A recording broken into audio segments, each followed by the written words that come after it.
Hezbollah has nearly 5,000 trained and experienced fighters to carry out genocide in northern Israel. Seen here is Hezbollah's operational map describing how they plan to conquer and erase the communities of northern Israel. Radwan Unit's main mission is to infiltrate into Israel and take over the Galilee. A mass infiltration by land, air, and sea.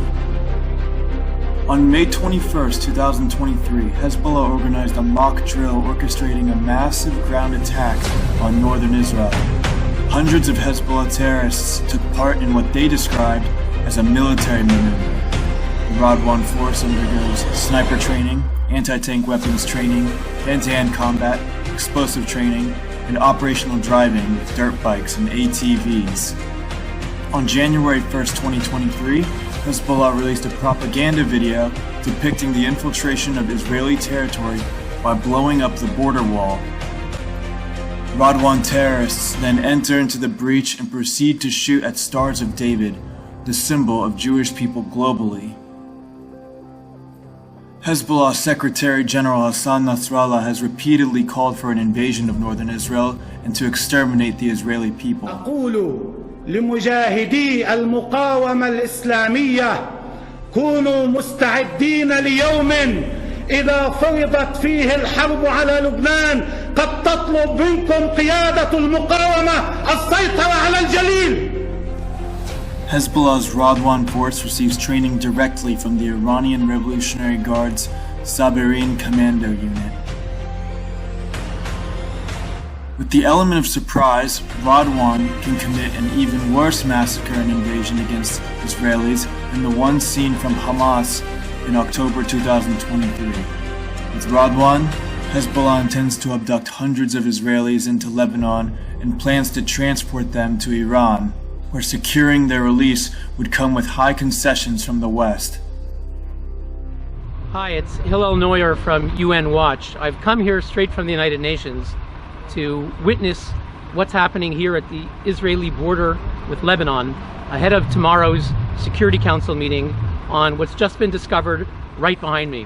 What you're looking at are Israeli equipment that is finding one Hezbollah tunnel after another. They've already found 4. There may be more. As UNIFIL, the UN peacekeeping force in southern Lebanon, has found, these are flagrant violations of resolutions, UN Security Council Resolution 1701, adopted in 2006 following that year's Lebanon war.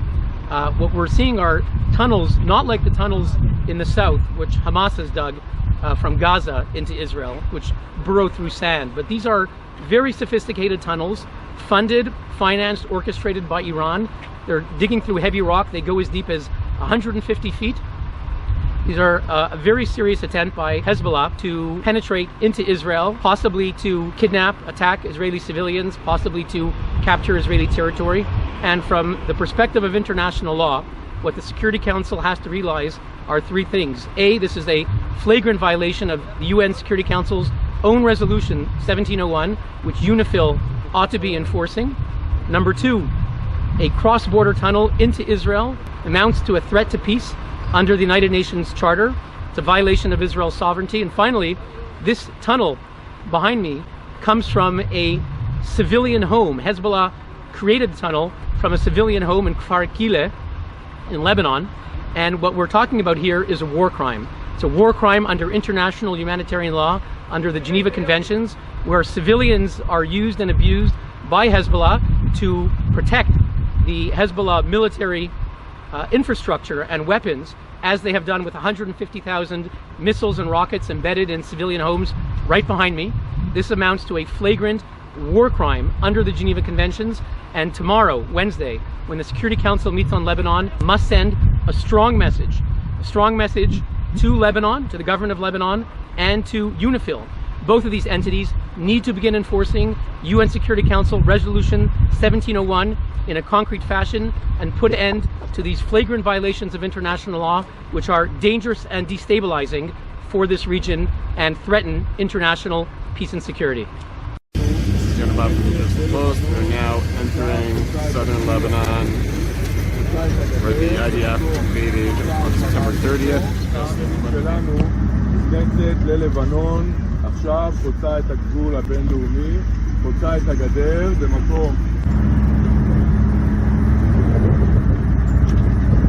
עכשיו לכפר השיעי הזה, שנמצא כאן לא רחוק מהגבול. לא רואים כאן שיעי אחד, לבנוני אחד, כפר ריק, בתים רזים. הרבה בתים, כמו שאתם רואים, ניזוקו בהפגזות, בהפצצות, כמו הבית הזה. הרבה מאוד כוחות של צה"ל שנמצאים בכפר הזה.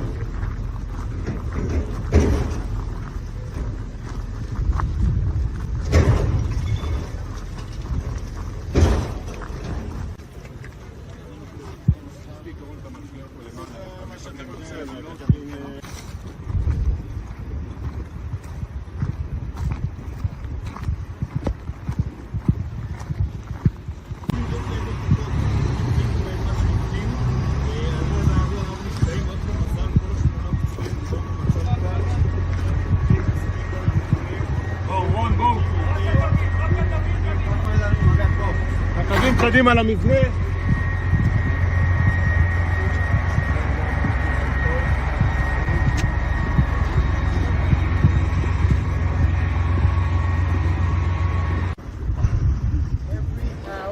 Is a terror base. I want you to see in your own eyes what we found here today. This is our forces raiding on this village. Come with me.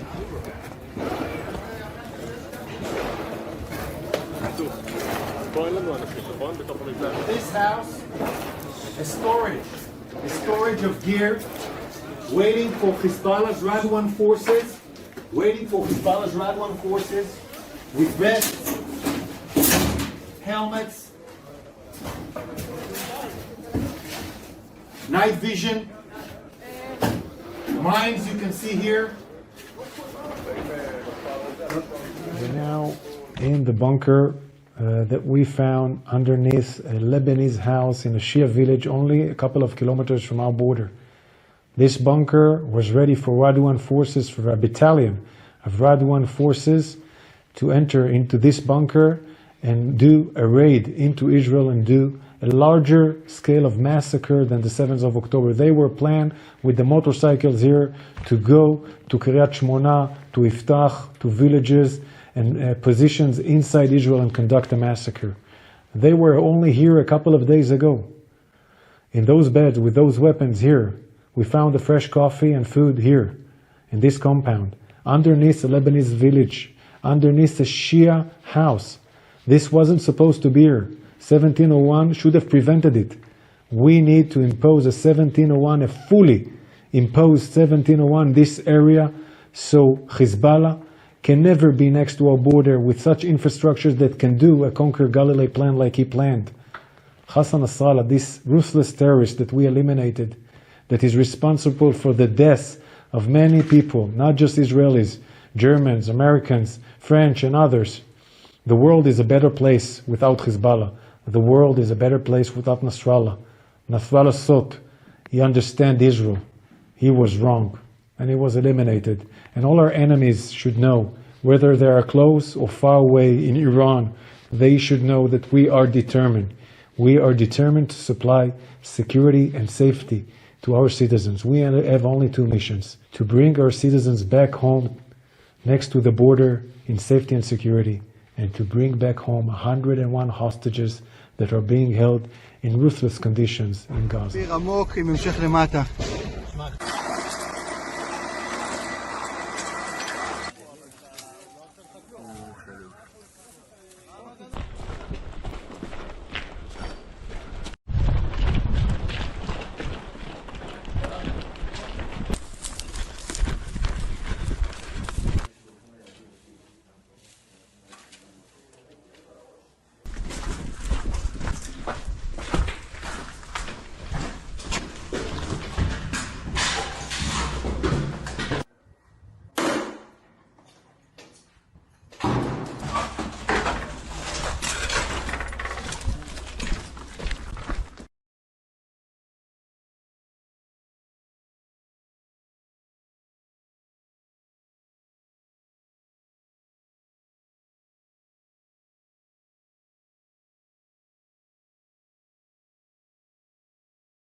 Right now we're with Israel's 91st Division under Northern Command, headed to a Shia village in the southern part of Lebanon. Arriving nearly 2 miles from the border with Israel, these soldiers are on high alert. The battle against Hezbollah rages on in the distance. Much of the group's former stronghold is being reduced to rubble. Twisted metal and mountains of concrete mark where buildings once stood. We see these bulldozers here, like this one behind me. A lot of destruction to civilian homes. Why did this have to happen in this village? Well, as you've seen in your own eyes, some of the homes that we've visited here are an enemy outpost hidden within civilian population, within suburban area. Inside some of those homes, an arsenal of weapons with sniper rifles, grenades, and anti-tank missiles. There are questions about where all of this equipment came from and what it was going to be used for. Weapons storage, it's literally blow my mind. Brand new. Okay, AK-47, more missiles. That's what we are going to do. To clear all these weapons, all this ammunition from here, and get our citizens go back to their home. And then Lebanese civilians will be allowed to return to this village? Of course. Despite promises from the IDF that civilians will be able to return home, further down the border, Israeli forces were seen on a video posted to social media raising the Israeli flag, while officials talk of building a buffer zone between the two countries. This while Lebanese civilians like Fatima and her new baby Rita, two of more than 1.2 million displaced, wait to return home. The situation got very bad, Fatima explains. They began hitting our village and said we had to leave the village, so we fled.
טוב, ככה זה נראה, בור תת-קרקעי של חיזבאללה, למטה סולם, הסולם הזה הוביל למטה, משם לחדרי שהייה, לבונקרים תת-קרקעיים, הרבה מאוד אמצעי לחימה שנתפסו שם, ותראו מה יש רק כמה עשרות מטרים מאיתנו, עמדה של האום של יוניפיל, עמדות כאן, וכל השטח הסבוך הזה שעכשיו כבר הרוס וחפור לחלוטין היה מבצר של חיזבאללה. It's a short lesson of the history of the relationship between Israel and Lebanon.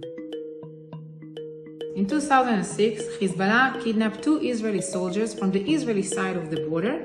At the same time, launched mortars and rockets to all the communities next to the border. Israel went to war against Hizbollah in order to bring back the soldiers and in order to remove the threat of the rockets from the communities next to the border. This war ended after 33 days with the United Nations Security Council Resolution 1701 to create a new order in South Lebanon that will bring hope to the Lebanese and the Israelis alike. The resolution basically said that the area between the borderline and all the way to the Litani River up here, about 25 kilometers and sometimes much less, will be free of any illegitimate weapon. Only Lebanese armed forces and UNIFIL are allowed to carry arms in this area.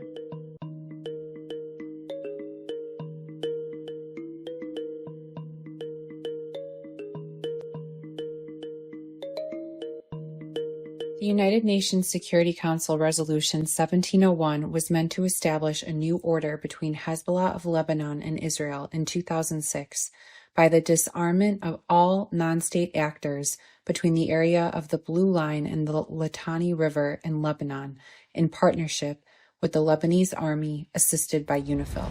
Who is UNIFIL? Hezbollah never implemented this resolution because the question was who to monitor, whether it's UNIFIL or Lebanese army. If the resolution says that UNIFIL should assist the Lebanese army establish this area. The word enforcement doesn't exist in the resolution. Another part says that UNIFIL should use all its capabilities, and it's an armed force, to prevent any hostile activity coming from this area towards Israel. And actually, every day there are attacks coming from this area towards Israel during the current war. So as you can understand, the resolution failed to bring any hope to Israelis or Lebanese. Hezbollah is at least 3 times stronger than it used to be in 2006. It is fully deployed in South Lebanon, like every 3rd home in South Lebanon is used for military purposes of Hezbollah. UNIFIL kept saying during the years that it is not entering private territories because it's not within its mandate. Hezbollah is hiding many of its munitions inside private territories, whether it's olive orchards or homes or other civilian infrastructures. But actually, to tell you the truth, even with open areas, with Hezbollah watching towers to Israel that were built here, different kinds of positions of Hezbollah in the area were not dealt by UNIFIL, and it failed to do it because it was intimidated by Hezbollah. Hezbollah, during the current war, is using UNIFIL soldiers as human shields. It is launching rockets from next to their positions, endangering the UNIFIL soldiers, knowing that IDF will shoot to the sources of the fire, trying to protect the Israeli side of the border. There are 4 types of tunnels spanning throughout Lebanon, which Hezbollah has spent decades building to connect vast regions to its Beirut headquarters, effectively making the civilians living above them human shields. But how extensive is this tunnel network? On August 16th, Hezbollah released a video of its extensive underground tunnel network. The Alma Center has evaluated this video to be a true representation of Hezbollah's tunnel network, and as further proof of our in-depth analysis of hundreds of kilometers of tunnels created by Hezbollah, excavated with the assistance of North Korea and Iran. Hezbollah's Land of Tunnels project consists of attack tunnels, tactical tunnels, and strategic tunnels. Additionally, they have created explosive-filled terror tunnels running under both civilian sites and security zones, which could be detonated at a moment's notice. The hundreds of kilometers of strategic tunnels are actually an interconnected tunnel network used to extend and connect Hezbollah's 3 stronghold areas of Lebanon. Southern Lebanon, the main offensive position of Hezbollah during the current conflict, the Beirut area, the headquarters of Hezbollah, and the Bekaa Valley, the operational and logistical backbone of Hezbollah. The tunnel network, which is used to transport, store, and launch weapons, runs largely under civilian populations, making them human shields. The tunnel network was able to be created without any resistance from the Lebanese government or army, and also exists in the area of southern Lebanon, which according to Resolution 1701 was supposed to be disarmed of all non-state actors' military sites. In 2019, some of these tunnels had even been found to cross into Israeli territory. It is unknown how extensive Hezbollah's land of tunnels truly is.